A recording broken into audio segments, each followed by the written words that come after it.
No? You're just gonna sit and watch the fire? Okay. As long as you don't bark. Alright?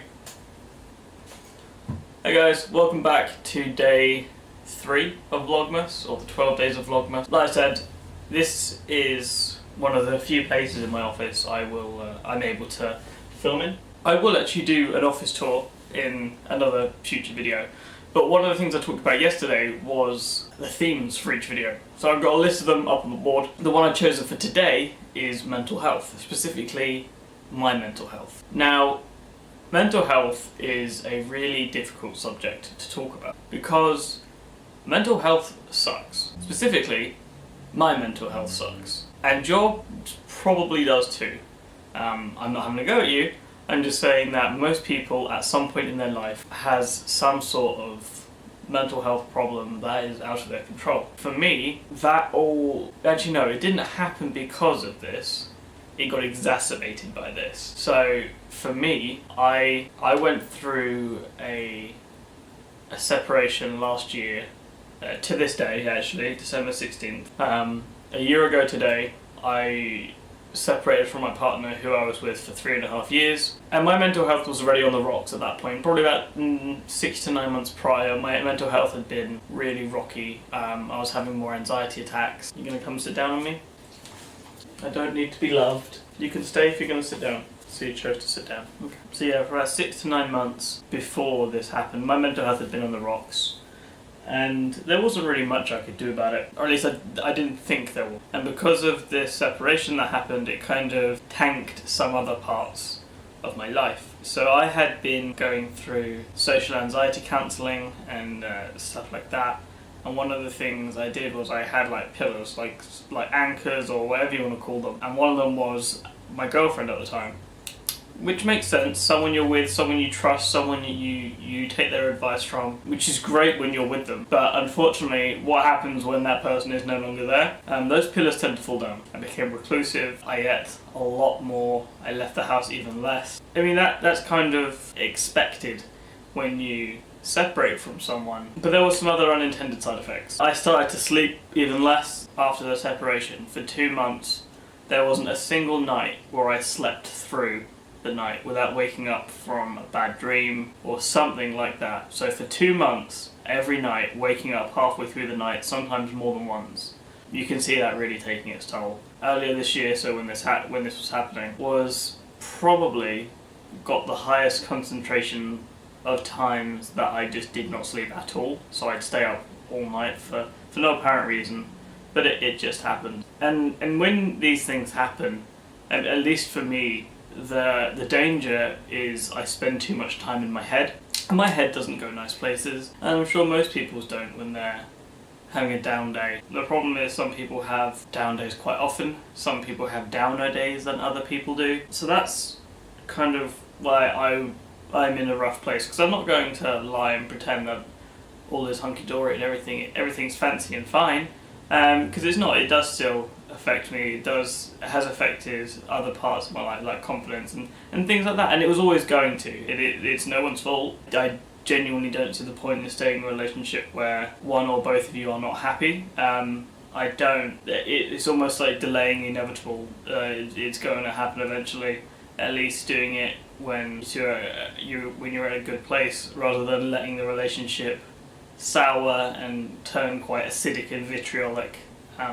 At least this way there is a chance for you two to remain friends. Sadly, that did not happen this time. We're not enemies, we just don't speak, unfortunately, which is quite common. I keep looking at my phone because I've got questions here, or little prompts, because if I don't, I will just go on for hours. So, for me, what has helped? Honestly, not all that much. Can you not decide if you're comfy or not? So for me, the things that helped are speaking to friends. Those of you that know me know that I have very few actual friends. And that's not like, oh pity me, that's like a conscious choice. I have a fair few acquaintances, but I purposefully choose to not have many friends, because it's a lot for me as a person. Psychologically, there's a lot of stuff that I can't always deal with. Just the sheer amount of data to... Sorry, I keep looking at the dog and she just like shoved her tail up and showed me her ass. That is not something I really wanted to see, just thanks. So I spoke to some friends, and they really did help. I was expecting the, oh, don't worry, everything's going to be fine, everything happens for a reason. And I got that a little bit, but in the end, what I wasn't expecting was them to be so neutral about it.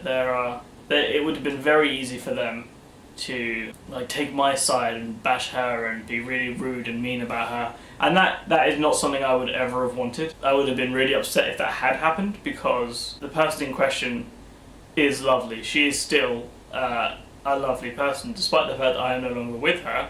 I would never want someone to be mean to her, especially for something that person had. I say that person, not the person I was going out with, that person had nothing to do with. So yeah, talking to friends really helped, and another one for me was getting a new hobby. Originally I wanted to do things like archery, because it requires a lot of skill, a lot of focus. You can't let your mind drift off, you've got to stay alert all the time. Unfortunately for me, cost, time and other stuff got in the way. I would still love to get into archery for those very reasons. So what I ended up doing was I ended up starting to do more written work for the site I write for. So if you scroll back through the annals of my YouTube, I did a lot of video reviews for a long time, and I still do them every now and then, but if you look at the amount of content I've written over the last year and a half, so yeah, the quality and the quantity is both dramatically increased. And that's because I've been speaking to writers from other websites. I've been speaking to other journalist friends, and I now have other journalist friends from sticking with this. So there is no one size fits all, but I have found that those two things specifically did help. As I said, that what should you avoid? The quick and easy one. So alcohol doesn't really help. It might make you think it helps for the 6 hours that you're awake, getting drunk and not thinking about anything, but it's really not a solution. It's just, again, delaying the inevitable. You're going to have to feel those feelings and think those thoughts at some time, so you might as well do them sooner rather than later. And the other one is something that I know a lot of people have done, which is sleep with another person quickly after breaking up with someone, as a, for lack of a better term, palate cleanser. I don't like that term, I don't like the idea of it, but that might just be me. And I know a couple of people that have done that, and it wasn't right for them, and they regretted doing it afterwards. So there are loads of coping mechanisms. The two that I spoke about are the ones I found worked for me. Another thing I've got down here is, will it get better? I have no doubt that in time it will. Like I said, my mental health has been struggling since before we separated. So it'd be unfair to say that she caused my mental health problems. She most certainly did not. People are predisposed to it, like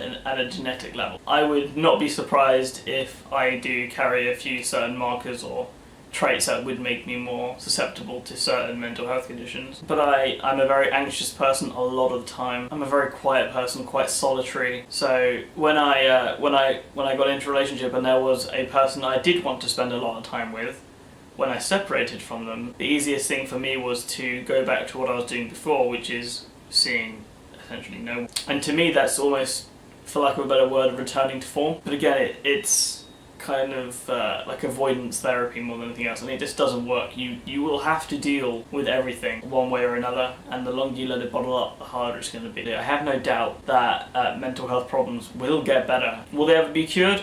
Highly doubtful, especially not in my lifetime. But there are ways to manage them. There are ways to not let them ruin your life. I think some people do. Some people kind of like the badge of having it so people feel sorry for them. I'm not one of those people. I don't want this. I don't want to stay in my bed all the time. Actually I do, my bed's really comfy. But I don't want it to be as difficult as it is to get out of bed every morning.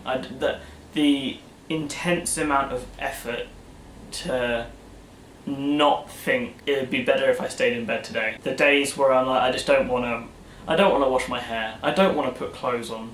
I don't really want to eat. I don't want to do any of these things. That's the easy way out of dealing with these things. And I will admit, I'm not going to try and be all high and mighty. I do give in to them, and I do give in to them probably more than I should. Yesterday's vlog, I stayed in my pajamas all day. A couple of days ago, I forgot to have breakfast and I forgot to have lunch. I didn't eat anything until about 5 o'clock in the afternoon. And it did just happen that I was having a down day. That's the thing. some of these mental health conditions, they rewrite your brain for what they're doing to you to be the new normal. So things that were normal require more effort. They require the expenditure of energy needed. Just doesn't seem worth it a lot of the time. What can you do to help yourself? Surround yourself with positive people. I don't want to say like have contingency plans, because that makes me sound a bit paranoid, a bit like Batman, who has like a file for every situation that could potentially happen. But having some sort of contingency plan in place, like having friendship groups with the right support network, whether that be family or friends or anything like that. They don't even have to be in the same country. Again, the person who inspired me to do this Vlogmas series, Hayato Huseman, I'll link to his channel below. It's one of my best friends in the world, and I have never met this man in real life. We met probably about 4 years ago doing the Pocket Now live, which is like an old hangout show they used to do. We both met on there, and we've been friends ever since. We speak all the time, give each other birthday presents, we speak daily. And he helped me through a lot of my mental health issues. I'm not going to say he fixed them, because obviously he didn't, but I would never expect him to. The thing is, he was there as a friend despite having never met him in real life. Lastly is things to avoid. And again, the only thing I can really say here is avoid the easy way out, because it's very rarely actually a way out. It's a short-term solution for a long-term problem, because mental health issues are a problem. And if they're not managed properly, they can get a lot worse. But some of the ways people do try and deal with them, so say with alcohol, can cause other issues on their own. Mental health is such a hard topic to talk about, especially as a man. I find that a lot of people don't know how to talk about what they're feeling and stuff, and that is sometimes me. I'm genuinely, a lot of the time, I'm a very apathetic person. For lack of a better word, it's like it's not that I don't want to care, it's that I just can't find the energy to care about something that doesn't involve me a lot of the time. But there are things that do annoy me or upset me. So I still do have feelings. They still do get to me, but men's mental health is something that kind of gets swept under the rug a lot. And one of the actual leading causes of suicide is men. Like, depressed men make up a lot of people who commit suicide. Because again, they don't feel there's anyone they can talk to. They don't feel that there's anything they can do or anyone they can go to. It's everything is fine with me, by the way. I am depressed, but I'm on meds. So that's another thing, is like, everything you are trying isn't working. You may have to go to the doctor, you may have to get some prescription meds, and I know some people don't like them, and for obvious reasons. Like, they are prescription meds. They're so dangerous, they have to be prescribed by a professional for you to take them for a certain amount of time. And I totally get that if you don't want to take them. But at the point I was at, and I recently had to go and get mine changed, I was willing to try anything to see if it would help. I'm not going to say it cured all, because it didn't, but it didn't make anything worse. Anyway guys, that is my day 3 Vlogmas video. I'm sorry, a bit more of a somber episode today. So like I said, subscribe if you liked it, like it if you really liked it, dislike it if for some reason you didn't like it, which is understandable. It's a very depressing video. Have a comment down below if you want to talk to me about anything, and please share the video if you want me to do more vlogging. As always, I've been Dom. I'm at mobile_Dom on Twitter, Instagram and Facebook. No? Twitter, Instagram and Snapchat. And I'll see you for Vlogmas Day 4. See ya.